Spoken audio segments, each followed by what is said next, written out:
तानाशाही जी, आप जेल में गए थे मुख्यमंत्री से मिलने, आपको मिलने नहीं दिया। हाँ, ये भी एक तानाशाही है। आज आप सोचिए कि बड़े बड़े खूंखार अपराधियों को भी सामान्य कैदी की जो सुविधाएं वो मिलती है। दिल्ली के 3 बार के निर्वाचित मुख्यमंत्री को उनकी पत्नी से शीशे के आर पार बातचीत करने की इजाजत है, सामने बैठ के मुलाकात नहीं कर सकते। और भरोसा दिलाया था कि इस परिस्थिति में किसान नेता खुद राकेश टिकैत जी, उनका संगठन हमारे साथ है। जब दिल्ली में किसानों का आंदोलन हुआ था, आपको याद होगा, मैंने पार्लियामेंट में उस समय बिल का विरोध किया था। केजरीवाल साहब ने और पूरी पार्टी ने किसानों का समर्थन किया था। और मुझे आज बहुत अच्छा लगा कि आदरणीय नरेश टिकैत जी ने भी अरविंद केजरीवाल जी की गिरफ्तारी का विरोध किया। मैं समझ नहीं पा रहा हूं कि हम लोगों का गुनाह क्या है, गलती क्या हुई हम लोगों से। स्कूल अच्छे बनवा दिए केजरीवाल साहब ने, ये उनकी गलती है। या अस्पताल अच्छे बनवा दिए, ये उनकी गलती है। या बिजली माफ कर दी लोगों की, पानी माफ कर दिया, महिलाओं के लिए बस की फ्री यात्रा कर दी, ये उनकी गलती है क्या? क्या गुनाह क्या है उनका?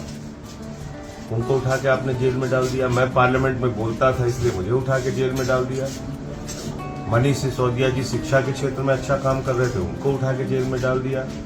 सत्येंद्र जैन जी मोहल्ला क्लिनिक का मॉडल लेके आए, उनको उठा के जेल में डाल दिया। मतलब करना क्या चाहते हैं आप कैसे देश को चलाना चाहते हैं?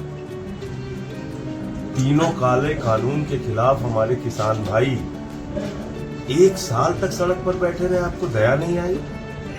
750 किसानों ने अपनी शहादत दे दी। आज तक उनको एमएसपी की गारंटी जो आपने कहा था कि 50% बढ़ाकर मुनाफा देंगे, आज तक आप नहीं कर पाए। स्वामीनाथन आयोग की रिपोर्ट लागू नहीं कर पाए। आप क्या कर रहे हैं इस देश के लोगों के साथ? अभी आपने गोलियां चलवाई हरियाणा पंजाब बॉर्डर पे, वहां एक किसान शहीद हो गया। तो ये ठीक नहीं है। और इसलिए हम लोगों ने तय किया है कि भाई हम तो लड़ेंगे इनसे, हम इनसे संघर्ष करेंगे और भारत के लोकतंत्र को बचाने के लिए, संविधान को बचाने के लिए। आपने देखा अयोध्या के सांसद लल्लू सिंह कह रहे हैं संविधान बदलना है। आनंद हेगड़े इनके पूर्व केंद्रीय मंत्री कह रहे हैं संविधान बदलना है। ज्योति मिर्धा जी कह रही हैं संविधान बदलना है। अरुण गोविल जी का बयान आया संविधान बदलना। आप संविधान बदलना चाहते हैं देश का, जो बहुत मुश्किल से बना, जिसमें देश के शोषित, वंचित, पिछड़े, दलित वर्ग के लोगों को आरक्षण की व्यवस्था है। आप चुनाव ही खत्म कर देंगे इस देश में।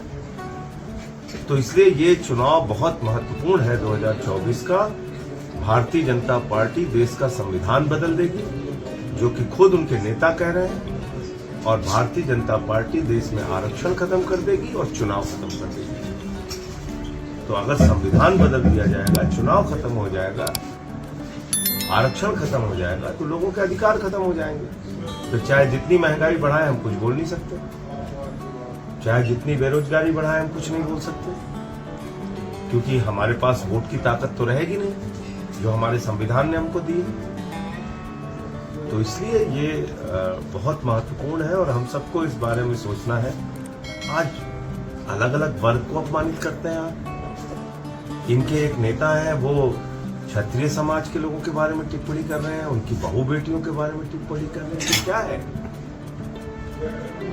आप बहू बेटियों के बारे में टिप्पणी कर रहे हैं क्षत्रिय समाज के। इतना आपका अहंकार और इतनी तानाशाही आपके दिमाग पे सवार हो गई है।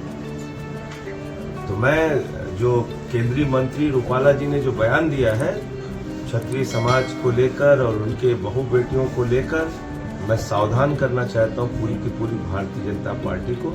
इस प्रकार की भाषा कतई बर्दाश्त नहीं की जाएगी और सूद समेत इसका जवाब दिया जाएगा। ये काम मत कीजिए, आप समाज को अपमानित करने का काम मत कीजिए। मुझे इतनी बात कहनी थी और आज मैं आया हूँ सिसौली और अभी महात्मा टिकैत जी को अपनी श्रद्धांजलि भी अर्पित करूंगा। मुलाकात